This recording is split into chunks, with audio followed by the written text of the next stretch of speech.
Cette terre a été donnée par Dieu au peuple d'Israël. Et tu vois les films arabes, avec l'accent arabe, ils parlent en hébreu. On va vous égorger. Idbah al-Yahoud. Oum el-Kaltoum, elle chante. Idbah al-Yahoud, égorgeons les Juifs. Et on est le seul pays au monde qui est aussi indulgent, avec une population qui demande que nous assassiner. Si vous étiez dans un pays arabe, mais pas de discussion. On n'en parle plus. Terminé.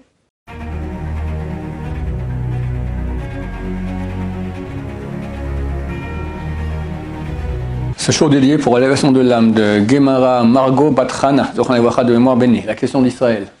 On voit dans le monde occidental qu'il est beaucoup reproché à Israël aujourd'hui d'être les voleurs de la terre ici en Israël. Alors qu'en fin de compte, est-ce que c'est pas plutôt Israël qui s'est fait voler sa terre ou spolier sa terre pendant des millénaires c'est-à-dire qu'on nous a plus volé la terre que nous qui volons cette terre. Ok, donc question plus géopolitique. Bon, on va aussi faire rapport avec la Torah. Hein. Cette terre-là, à qui elle appartient? Est-ce qu'elle a été volée par les Juifs ou volée par les Palestiniens?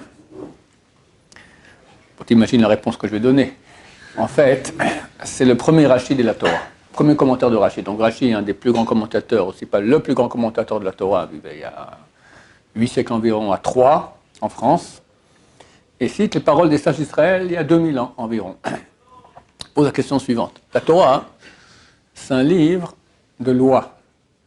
Dieu transmet au peuple d'Israël qu'est-ce qu'il veut du peuple d'Israël. Comment agir pour amener le bien au monde. D'accord ? Quand tu vas faire ces lois, ça mènera un flux divin dans le monde et le mal va disparaître et tout le monde vivra très bien. C'est à peu près ça le but de la manœuvre. Dès lors, il n'y a aucune raison de raconter tout le premier livre de la Torah. Le premier de la Torah, il raconte la création du monde, puis après le déluge, puis après Abraham, Yitzhak et Yaakov, la descente en Égypte, après même Shemot, début de Shemot tout à fait inutile, l'esclavage des Juifs en terre d'Égypte, ils sortent là-bas avec des miracles, ils arrivent au Mont Sinaï, et là-bas on aurait dû commencer la Torah.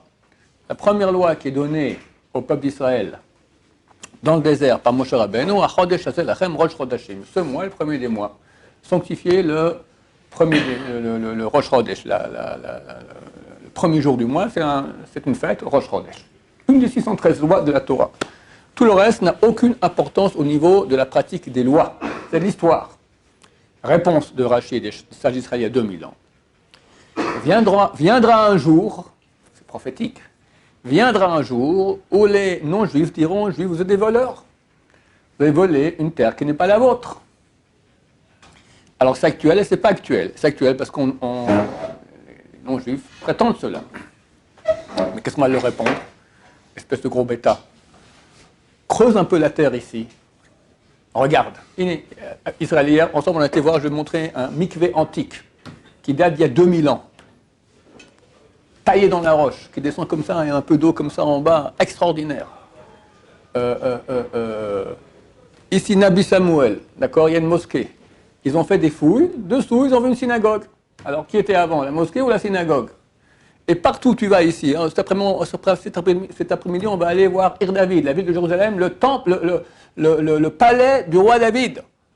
Il vivait il y a combien de temps le roi David? Laissez-moi me rappeler. Ça nous fait 400, 800, 2800 ans. Il y a des Palestiniens à l'époque. Wallo, rien. Terminé. Et puis lisez un peu l'histoire. Je ne comprends pas. La conquête romaine d'Israël, elle a conquis quoi? Les Romains sont venus ici, les Grecs sont venus, les Romains sont venus, après les Mameluks sont venus, les Croisés sont venus. Ils ont conquis une terre qui était habitée par qui? Par des musulmans, par des Juifs. Les Mameluks et les Croisés s'étaient mélangés, d'accord? En tout cas, à l'époque romaine et grecque, c'était que Juifs. Donc ça peut apprendre un peu l'histoire, quoi, pas être idiot. Ce qu'on peut dire, c'est que dans notre livre à nous-mêmes, d'accord, Josué, c'est écrit qu'il y avait ici sur cette terre 31 rois cananéens, et Josué est venu avec le peuple d'Israël, et il a conquis la terre. Alors, les Palestiniens peuvent dire, ils ont voulu dire ça, d'accord, Abu Hamas, un de leurs, il a dit, nous on est les ancêtres des Cananéens d'il y a 3000, ça c'est plus, Josué c'est 3300 ans. Mon œil, t'es descendant de qui? D'accord? On les a foutus loin. Il y a un peuple qui est parti, on sait où c'est le Girgashi, il est parti en en Tunisie. Il a créé une ville qui s'appelle Carthage. Carthage, c'est Girgashi. Et dans les écrits archéologiques des Byzantins, ils disent qu'à l'entrée de Carthage, il y a une stèle qui dit « Nous sommes le Girgashi qui a fui Josué le brigand ». Donc ça correspond. Dans le Talmud, c'est écrit qu'ils sont fuis, ils sont allés en Afrique. Ok, alors que les Tunisiens vont maintenant dire que c'est leur terre. Basta. En plus, il y a ce qui s'appelle un droit de la guerre. Dans le droit international, d'accord? Un droit de la guerre. Quelqu'un maintenant, il va conquérir une terre, ça lui appartient. D'accord? Chez nous, dans le cas de l'histoire moderne israélienne, c'est différent. Parce qu'on a été attaqué. Bon, je raconterai après ce qui s'est passé à l'époque moderne. Revenons sur le passé. D'accord? Donc, s'il y a un argument que pourrait amener qui que ce soit, c'est dire nous sommes les Cananéens que vous avez canardés il y a 3300 ans. Personne ne dit ça. Quelqu'un m'a envoyé dernièrement qu'il y a un nouvel argument que les Palestiniens disaient qu'ils étaient les descendants des Samaritains. Les Samaritains. Samaritains, c'était des peuplades qui vivaient à ce qu'on appelle aujourd'hui la Samarie, d'accord, Judée et Samarie, d'accord. Mais le le Palestinien qui a inventé ça, il n'a pas lu la Bible, d'accord. Alors, il faut voir dans Roi 2, chapitre 27, c'est écrit là-bas qu'en Samarie, toute la région, il y avait là-bas 10 tribus juives.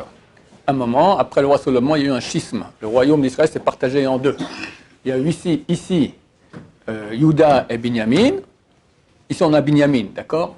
La ville déjà, c'est Yehuda. Toute la région Bethléem, Hebron, c'est Yehuda. Ici, on est dans Binyamin. Voilà, ça c'était l'état de Juda qui est resté jusqu'à la destruction par Nabuchodonosor du premier temple, et après aussi ils sont revenus jusqu'à la destruction du deuxième temple par les Romains. Mais les 10 autres tribus qui étaient en Samarie, qui étaient au nord d'Israël, on appelait ça l'état d'Israël, le royaume d'Israël, est venu le roi d'Assyrie qui s'appelait Shalmaneser. Shalmaneser, on va regarder là-bas, dans le chapitre 27 de Roi, c'est Roi 1 ou Roi 2, ou Roi 1, Roi 2, chapitre 27.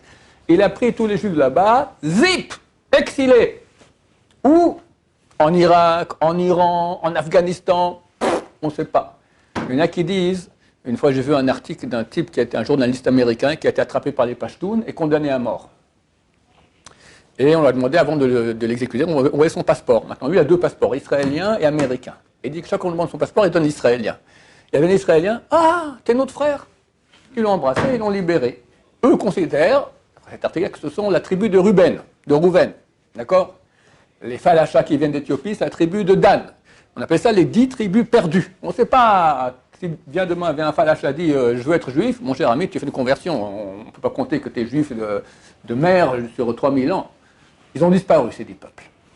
Ok, alors dans la région de Samarie, qu'est-ce qui s'est passé? Shalmaneser a amené d'autres peuples. Il cite les pays de Kouta et d'autres endroits, et les a mis là-bas. Alors les Palestiniens qui disent non, les descendants des Samaritains, vous êtes en fait, vous êtes venus dans un pays qui ne vous appartenait pas. On vous a pris de votre pays, on vous a mis ici en Samarie, mais ce n'est pas votre pays, c'est notre pays. C'est ce Shalmaneser qui vous a pris de là-bas et vous a mis dans un pays étranger. Israël, c'est un pays étranger pour vous. Donc l'argument n'est pas recevable. L'argument qui pourrait être recevable, c'est pourquoi est-ce que vous avez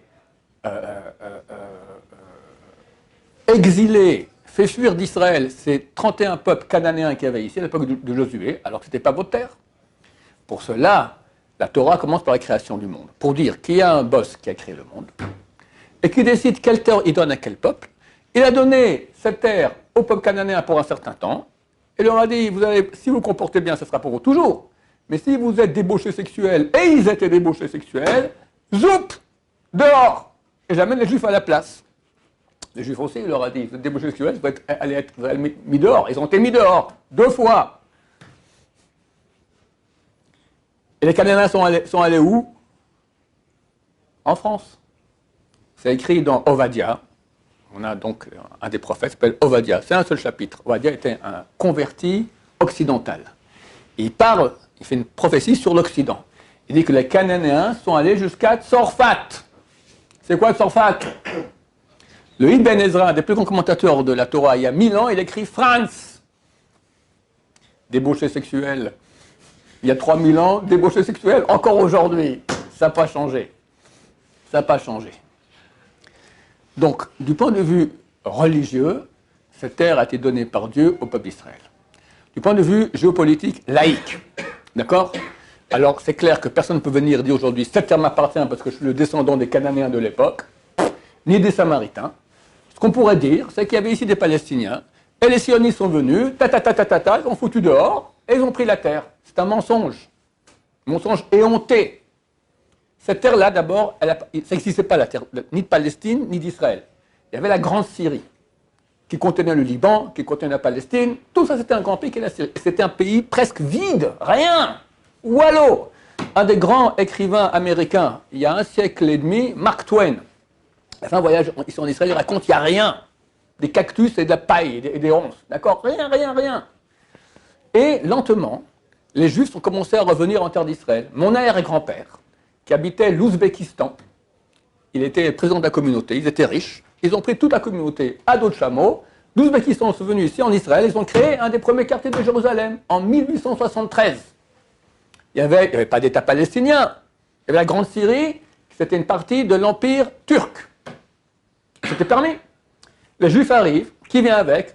Les Arabes aussi. Pourquoi? Le Juif, il y a du commerce, machin, alors les gens commencent à venir, commencent à venir, des Juifs et des Palestiniens, enfin des Palestiniens, des Arabes. Ça n'existait pas Palestine, il n'y avait pas la Palestine, ça n'existait pas. Palestine, c'est le nom que les Romains ont donné à la terre d'Israël. Lorsqu'ils l'ont conquis, ils ont donné ce nom-là. Mais ça a été liquidé. C'était la Grande Syrie. En 1917, après 400 ans d'occupation turque, les Anglais, dans la Première Guerre mondiale, vont conquérir la terre d'Israël. Mon grand-père, le fils de mon arrière-grand-père, d'Ouzbékistan, il se souvient, en 1917, c'est un petit enfant comme ça, et comment Allenby, le général anglais, il rentre à cheval, en triomphe, comme ça, à Jérusalem. Allenby. Et la SDN, la Société des Nations, a donné à l'Angleterre un mandat de gérance. Vous gérez la Palestine. Là, ils ont donné le nom Palestine. D'accord? Ils ont remis le nom Palestine, ils ont créé une nouvelle frontière. Vous gérez la Palestine. Les Français, dans les accords Picot, ont reçu la Syrie, le Liban. Pourquoi on parle français au Liban? Qu'est-ce qu'on a à faire du français? Parce que les Français étaient les gérants de ça. En Israël, c'était les Anglais. Et durant cette période-là, les Arabes continuent à venir parce qu'il y a du commerce en terre d'Israël. Les Juifs aussi. D'accord? Ils viennent. Mais au bout d'un moment, il y avait environ 2 tiers d'Arabes pour 1 tiers de Juifs. Légaux, ils sont montés avec l'autorisation des États, il n'y a aucun problème, ils sont là. En 1947, l'ONU vote qu'on partage la Palestine en deux. Une partie, en deux, 2 tiers, une partie pour les Juifs, une partie pour les Palestiniens. Ok, qui a décidé ça? Nous ou eux? Celui qui a conquis, cela appartient, c'était la Société des Nations, elle décide qu'est-ce qu'elle fait avec, et ils ont fait un vote, et ils ont le droit, c'est eux qui ont conquis. L'Angleterre, tous les alliés qui étaient réunis ensemble, ils ont conquis cette terre-là, ils ont dit ok, ils sont les possesseurs de cette terre, ils ont conquis ça des Turcs, c'est plus les Turcs qui vont dire qu'est-ce qu'ils doivent faire. Avant les Turcs, il y avait les Mameluks, avant les Mameluks, il y avait les croisés, on va pas leur demander aux croisés qu'est-ce qu'on va avec cette terre. Donc on demande à ceux qui ont conquis cette terre, ce sont les alliés, qu'est-ce qu'on fait? Ils disent, écoutez, on va faire un vote à l'ONU, on verra qu'est-ce qu'on fait. L'ONU vote qu'on fait, on partage en deux. Nous on dit extraordinaire. Ah, quel bonheur il y a eu à ce moment-là, les gens pleuraient. Ah, même ma mère, elle avait quel âge? Elle avait 36, 37, 11 ans, mon père, il avait 13 ans à l'époque. Tout le monde écoutait la radio, c'était une joie extraordinaire. Les Arabes ont dit, ça va pas. Ils déclarent la guerre. Pas nous, eux. Eux. Et ils attaquent. Ils attaquent où? Jérusalem était divisée en deux. Donc tu avais les Jérusalem, tu avais des obus qui te tombaient sur la tête sans cesse. Sans cesse. À Netanya, la frontière faisait 22 km. 22 km il y avait entre la mer et la frontière arabe. Et ça jusqu'en 67. Les Arabes commencent pendant 1 an une guerre très difficile, la guerre d'indépendance. Et on gagne du terrain, et on a gagné. Pas grand-chose, on a gagné. C'est tout à fait légitime. Tu m'attaques, je me bats avec toi, je te prends du terrain, ça m'appartient. Tu sais combien de milliers tu m'as tué? Il n'y a rien de plus légitime que cela. C'est eux qui ont attaqué.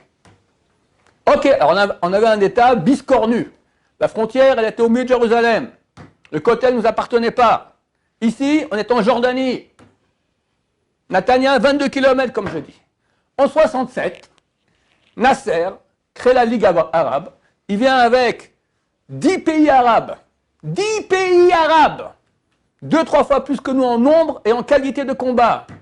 La Tunisie, l'Irak, la Syrie, l'Iran, la Jordanie, le Liban, l'Égypte, l'Arabie Saoudite, etc. Et menacent de nous attaquer. Il y a des films de l'époque, il faut les voir. À Tel Aviv, ils ont creusé 50 000 tombes. À Holon, c'est le sud de Tel Aviv. 50 000 tombes. Et tu vois les films arabes, avec l'accent arabe, ils parlent en hébreu. On va vous égorger.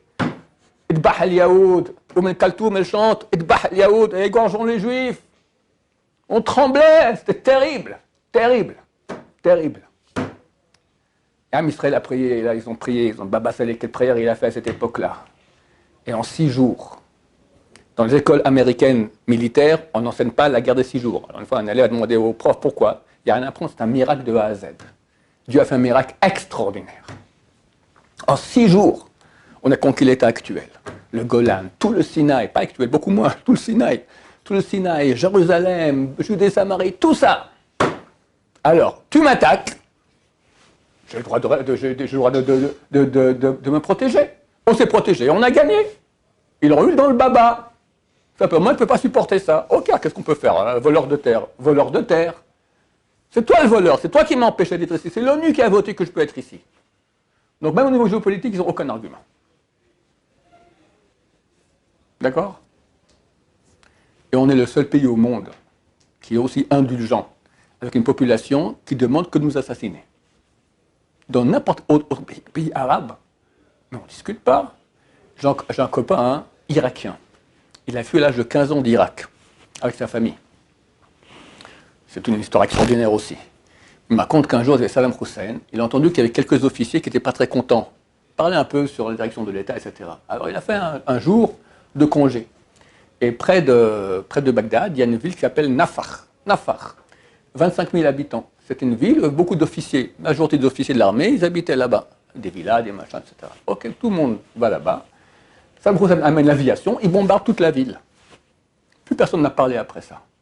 D'accord? Ça, c'est la façon arabe d'agir. Sauf que nous, on est tellement bons avec eux, d'accord, qu'ils en profitent. Mais s'ils étaient dans un pays arabe, pas de discussion. On n'en parle plus. Terminé. Terminé à la façon arabe. Voilà. Et donc, ils disent merci de notre indulgence. Ce qui ici, là, à côté, la Shorafat, les maisons que tu vois, ils ne payent pas les impôts. Ils prennent l'eau tant qu'ils veulent. L'électricité, ils ne payent pas un radis. C'est nous qu'on paye pour eux. Tu sais qu'un type, s'il est arabe, il va à la fac ici de médecine, il faut qu'il fasse des psychométriques. Maintenant, alors, si tu es israélien, juif, il faut 750. Si tu es arabe, 550. C'est juste. Tout ça pour leurs beaux yeux. Qui disent merci. Qui disent merci. Voilà. C'est ce que nous avons à dire, Bezrat Hashem. Le Zohar HaKadosh, il dit qu'à la fin, il y aura une grande guerre. Et après cette grande guerre, pas forcément ici, dans le monde, Dieu va prendre la terre et va la secouer. Quand on était à l'armée, on prenait les couvertures, on secouait comme ça le matin pour enlever la poussière. Il va secouer comme ça la terre d'Israël. Et tous les Ishmaélites, ils vont partir. Comment il va faire ça? Pas compliqué. Hachem va se dévoiler. Il y aura une sainteté tellement énorme, ils ne tiendront pas le coup. Baba Saleh, quand il est venu du Maroc, il est venu pour s'installer à Jérusalem. Il a dit, je ne peux pas habiter ici.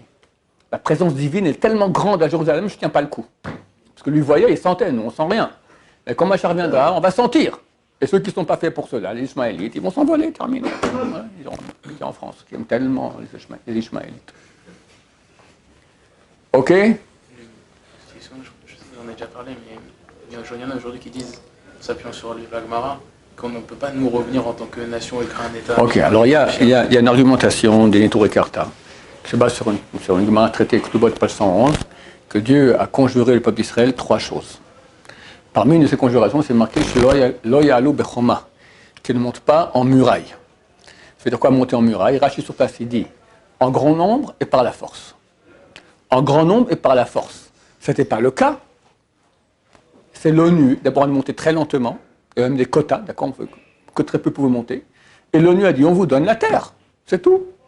Il y a eu une conquête, on est venu en grand nombre, par la force. On était là, on a donné la terre. Quand on nous attaque, c'est fini. Nous, on est déjà ici. C'est pas qu'on est monté en nombre. On nous a attaqués. On se défend. Légitime défense. Ils n'ont pas le rachis.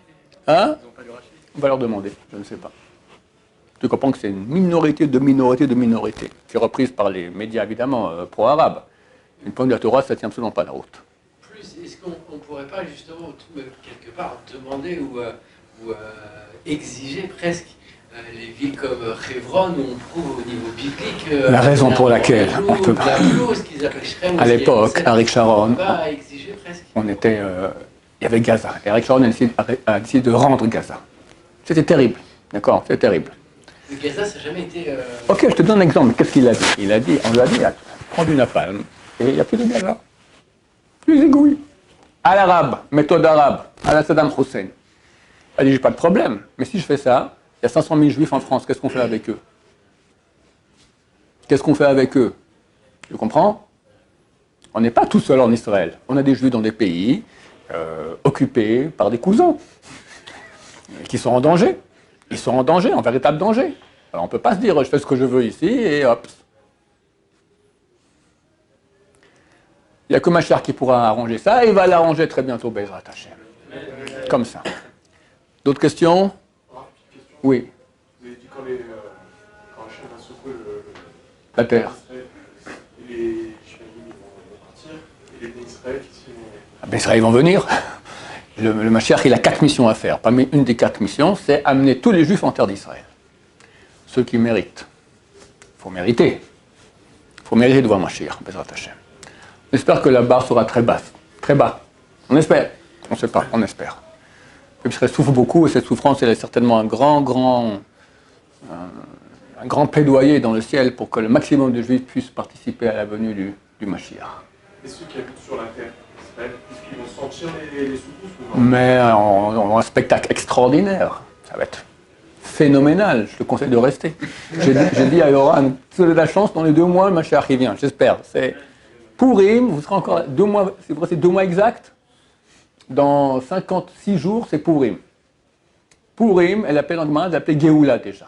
C'est une Géoula avant la grande Géoula du mois de Nissan. Peut-être déjà on va avoir des choses assez extraordinaires à ce moment-là. J'espère. Je ne suis pas prophète, je peux me tromper, mais on l'attend là. C'est marqué Moshe Shvit, en sortant cette année, Mashiach vient, on y est. On va pas attendre encore 7 ans. Impossible. D'accord? Bezrat Hashem. Oui. On voit qu'à la sortie, il n'y a eu qu'un cinquième du peuple juif qui est sorti. Aujourd'hui. Aujourd'hui. Sur la fin, oui. Est-ce que ça va être une solution? Habibi, il y a un avis qui dit qu'il y a 1/5 sorti d'Égypte, qui dit 1/50e, 1/500 millième, 1/500e. Et ce sera la même chose à la fin des temps. C'est pas la même chose? Combien il y a de juifs dans le monde aujourd'hui? 12 millions. Allez, disons 12 millions. D'accord? Combien il y a de juifs il y a 2000 ans? Moi, quand j'étudiais, quand j'étais jeune, à l'époque romaine, le peuple juif, c'était 8% de la population mondiale. Alors, si tu prends aujourd'hui 7 milliards, 8% de 7 milliards, combien ça fait, messieurs? 500 millions. Un peu plus. 600 et quelques. 600 millions et quelques. On aurait dû être 600 millions et quelques. Tu vois, l'euro à côté. Combien on est? 12 millions. Alors, où sont passés les 588 millions manquants? Tu mets à la Shoah. Ok, allez, moins 6 millions. Ça fait 582. Je te donne en cadeau 100 millions. Tous ceux qui ont été massacrés et les enfants qu'ils auraient pu avoir, qui n'ont pas eu. Et c'est beaucoup moins que ça. Il reste quand même 482 millions manquants. Assimilés. Assimilés. Fatima ou Christine. C'est ce qui s'est passé. Donc on est vraiment un 500e, ou un 50e, ou un 5e. Combien de juifs sont pratiquants aujourd'hui dans le peuple juif? Un 5e. Et je ne pense pas que ceux qui sont tellement loin, ils vont voir Mashiach. Ce sera trop... je ne sais pas comment Dieu va juger. Mais c'est clair, il faut comprendre que quand Mashiach vient, il y a plusieurs rédemptions. Il y a une rédemption de qualité extraordinaire, où on devient prophète, où on voit Dieu, on parle avec les anges, on fait des téléportations. Puis le type qui a réussi à survivre, on a accepté, mais il reste normal. Alors, la vie va mieux, d'accord, il n'y a plus de pauvreté, il n'y a plus de maladie, mais tout ce qu'on verra comme, j'espère qu'on verra, comme miracle extraordinaire spirituel, qu'on aura des capacités extraordinaires, il ne les aura pas. Il ne les aura pas. C'est marqué que lorsque Mashiach revient, les lois d'impureté s'arrêtent. Alors je crois que le Zohar, il dit, pas pour tout le monde. Ça dépend quel niveau tu as. D'accord? Si tu es très pur, alors tu montes, il n'y a plus d'impureté. Mais sinon, tu restes encore dans la pureté. Donc il y a aussi des rédemptions différentes. Une de 1/5e, une de 1/50e, une de 1/500e. Ça veut dire ça aussi, tu comprends? Donc oui, il y a un rapport. Donc les 12 millions d'aujourd'hui représentent les 1/500e, donc tout le monde Non, peut sauver quelque part, alors. je ne sais pas comment on calcule, ça peut être les 4/5e. Et ceux qui sont les 600 millions font partie du reste. Tu comprends? Des 49 50e qui manquent. Et là, Hachem, il va sauver tous les bénis Israël, parce que si entre guillemets, ils ne sont pas tous les bénis Israël, on peut dire quelque part, c'est pas comme si on sera complet. C'est-à-dire qu'on pourra dire, ouais... Qu'est-ce qui s'est passé? Et en sortant d'Égypte, qu'est-ce qui s'est passé? Je répète ta question. Tu me dis, si Dieu nous sauve, on n'est pas complet, il n'y a qu'un 5e qui est sauvé, alors c'est pas une rédemption. Et en sortant d'Égypte, qu'est-ce qui s'est passé? Combien sont sortis? Et en fait, à la sortie d'Égypte, toutes les années, il n'y a pas un jour où on ne cite pas cela dans la prière, partout. Combien sont sortis? 1/5. Après la vie le plus cool. Les 4/5. D'accord? C'est juste? Ben voilà. Hashem Yazor, Hashem que... J'espère que tous ceux qui sont encore juifs aujourd'hui verront Mashiach et survivront. Mais rien n'est clair. Je t'ai répondu, c'est bon? Baruch Adonai, l'olam, amen, amen.